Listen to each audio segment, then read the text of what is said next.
Hey guys, welcome back to my channel, Bethany Brings Books. I'm Bethany and I'm excited to do this video today. I'm going to be doing the mid-year book freak out tag. This is one of my favorite tags to read about. No,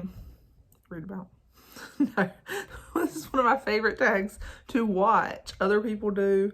It's one of my favorite tags to do. I've only done it one time, which was last year.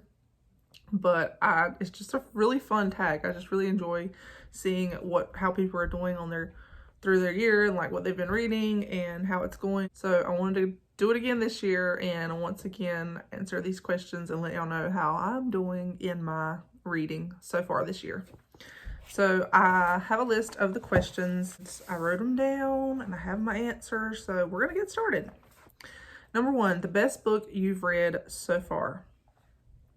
This one it's hard and it's easy. So there are at least 6 contenders for my top books already. Like at least in my top 10. But there are a few of them that are just absolutely probably going to be my favorite books of the year. I don't see anything else topping them. And I'm gonna do 2. One is Christian fiction and one is not Christian. It's a classic. So the first one is Rebecca by Daphne du Maurier. I read this back in March, I believe, February or March. It just it blew me away. Like I still, when I think about the best book I read this year, that book comes to mind instantly. It was so good. So good, and it's absolutely probably going to be my favorite classic of the year, my favorite fiction, that non-Christian fiction. It was amazing. I would say if someone asked me what my favorite book was or what my favorite book is, I would say Rebecca, because it was so good. And then the other one is one I actually recently read, The Lady in the Lionheart by Joanne Bischoff. I think that's how you say her name. I'm not sure, but I haven't reviewed it yet on here because I just read it this month. I'm going to do a wrap up hopefully next month. But it was so good. Oh my goodness. If you only could read one Christian fiction book, I would say read that one. Like literally, it's that good. I would say read that one. Absolutely. It's so good. 5 stars. Just the writing was amazing. The characters, it was such a beautiful, redemptive story. Absolutely beautiful. I loved it so much. So question 2, best sequel you've read so far. I really have not read a lot of good sequels. I was going through my Goodreads looking at it. I really haven't read a lot. I haven't read any that were just spectacular. So I ended up going with It Had to Be You by Susan May Warren. This is the second book in her Christensen family series. I read this around February, I think. And it's the story of Eden and Jace. And it was, so far, probably one of my favorites in the series. I really enjoyed it even more than the first one.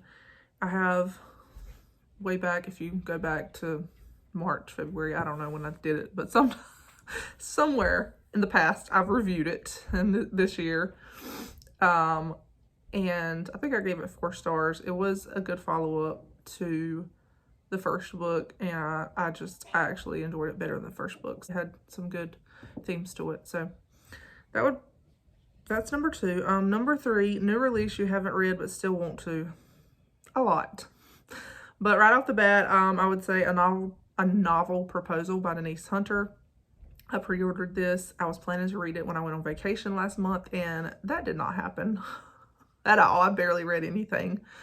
It looks like it's going to be a really good beach read. I just haven't got to it yet. Famous for a Living by Melissa Ferguson is another one.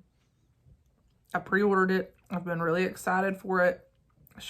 I love her rom-coms. They're really funny. I've read all of her, like, full-length novels that she's written. She's written 3 so far.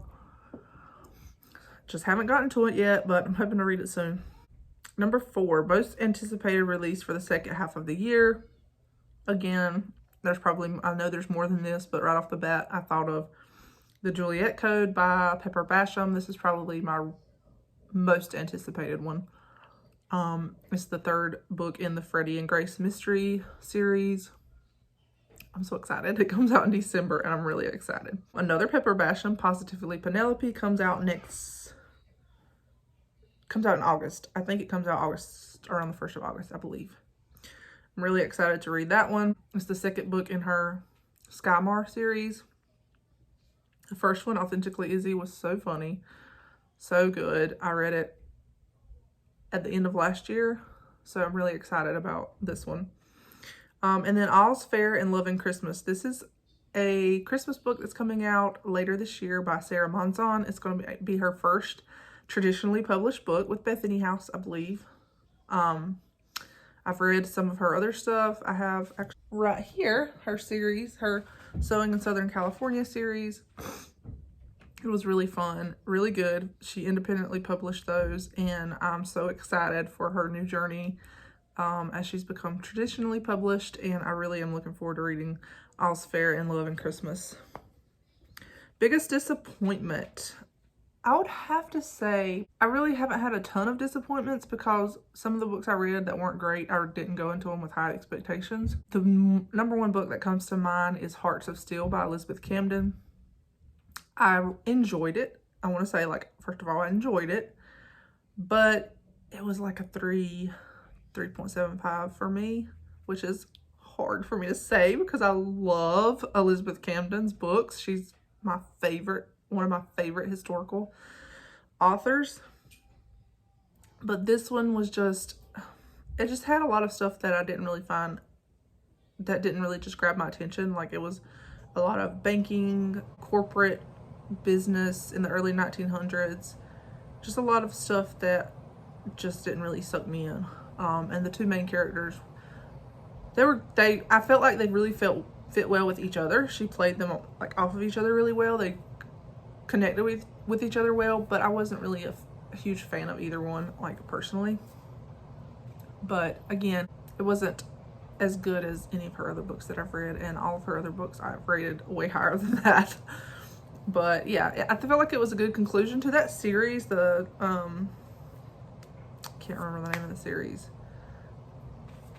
The Blackstone Legacy series. But yeah, it was a bit of a disappointment for me. Biggest surprise is definitely the Narnia series. I have them right here. These are the 3 that I've read so far. These. I did not expect to read this. I did not expect to find it interesting, and I have loved it so far. Like, you know, it was one of those things that I never really planned to read. I thought maybe one day if my interest ever change, my taste ever change. But out of the blue, I decided to pick it up, and I'm loving it. I'm loving it so much. The Christian themes in this, the biblical themes are beautiful, so beautiful. And I'm just really excited to keep reading it. So yeah, that was definitely a surprise. Favorite new author, Joanne Bischoff. Absolutely, Joanne Bischoff. I read her this book right here that I mentioned earlier, The Lady and the Lionheart. I gobbled this up. I read this in 2 sittings. Absolutely can't wait to read the rest of her books. I have one out from the library right now that I'm ready to just dive into. New fictional crush. So I can't say I do fictional crushes, but there are some characters that really stood out to me and made my little heart just squeal inside. One of them was Quincy from Where the Road Bends by Rachel Fordham. Quincy Barnes, he was just such a sweet character. He really made me think about Lucas on When Calls the Heart, the TV show. But he's just later on, like after the story progresses a little bit and we see some of the things that happen to him, I don't know. It's just him and Nora. Both of them were just such sweet characters and both very self-sacrificial, and it was just a beautiful story. Aslan is a new favorite character. Oh, wait, hold on a second. We're doing fictional crush. I'm getting these two mixed up. Fictional crush, favorite character. So, fictional crush, I said Quincy. Charlie Lionheart probably tops them all. He was amazing. The level of self-sacrifice, beautiful. A beautiful depiction of like, and kind of like there was an allegory there of what Christ did for us, and it was beautiful. Just amazing. He's the top out of all these. And then in Melissa Coslin's book right here, Dangerous Beauty, Merrick in here, I really enjoyed his character just because it was interesting to kind of look into who he was. He was very wounded, very mysterious,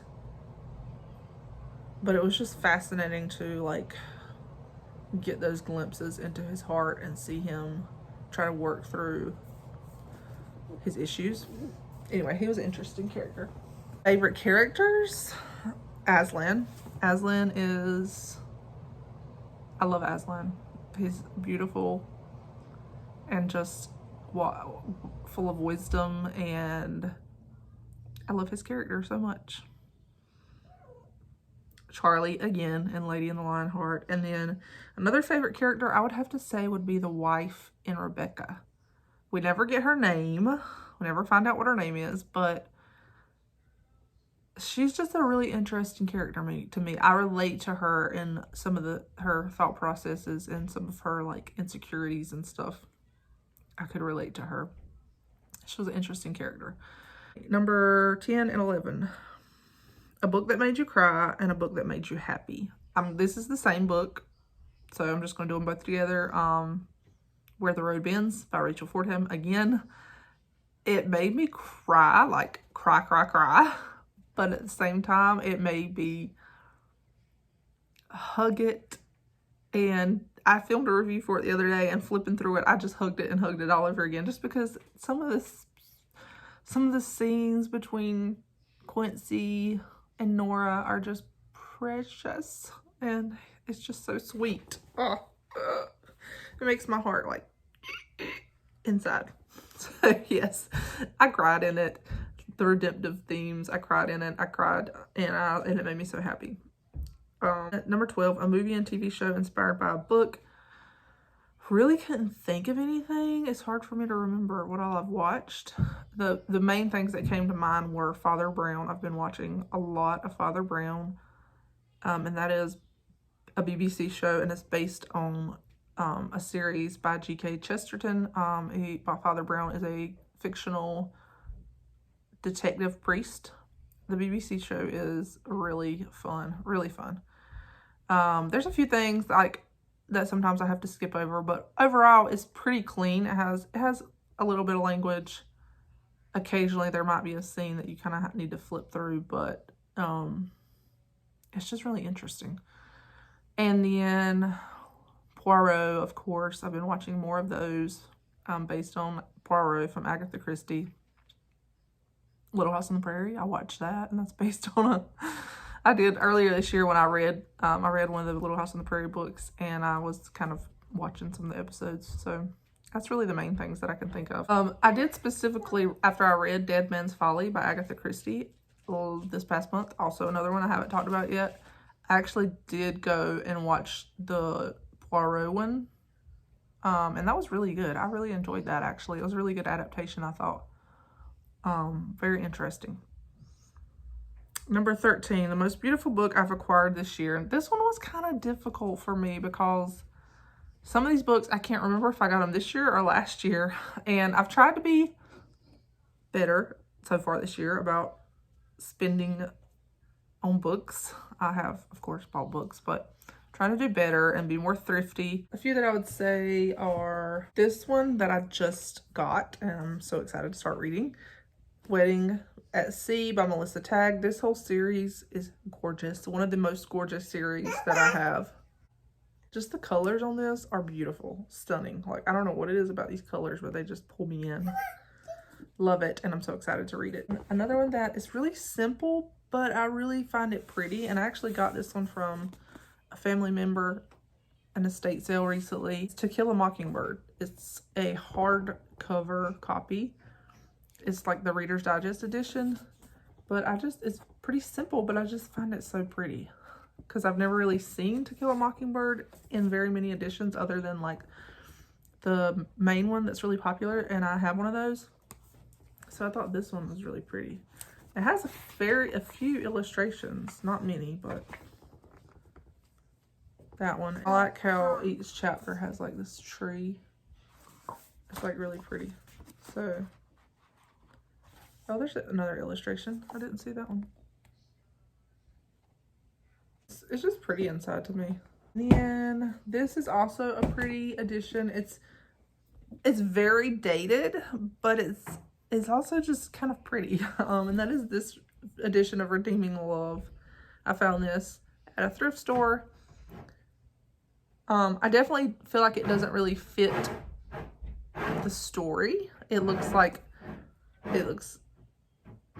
little bit more modern than the 1800s, but it's definitely dated as far as the year that it was released. Like with this book, I think this was like the early 90s or late 80s. Yes, the 90s. So, but it's just pretty, like all the purple colors and the gold lettering on it.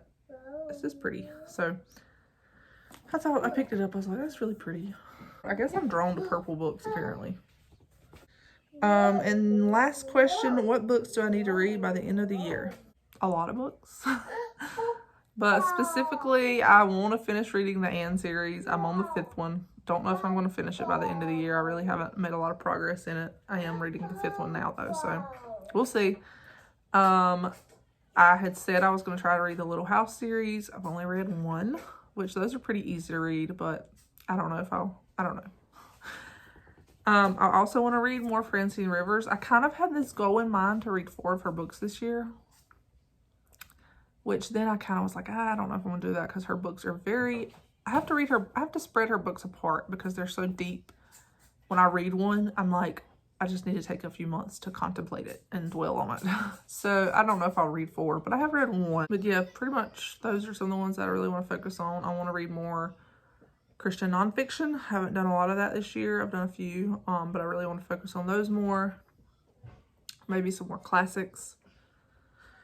But yeah, so that's how my reading year has been going so far, guys. I'd love to know what y'all's favorite books are. Like your favorite, I would love to know what is your favorite book that you've read this year and what is your most disappointing book that you've read this year. So just leave it in the comments. I'm really interested to know what is your favorite, what's your most disappointing read, and I would love to see y'all do this tag. This is, like I said, it's one of my favorite tags. I really enjoy watching these videos. So anyway, I will talk to you guys later. Bye.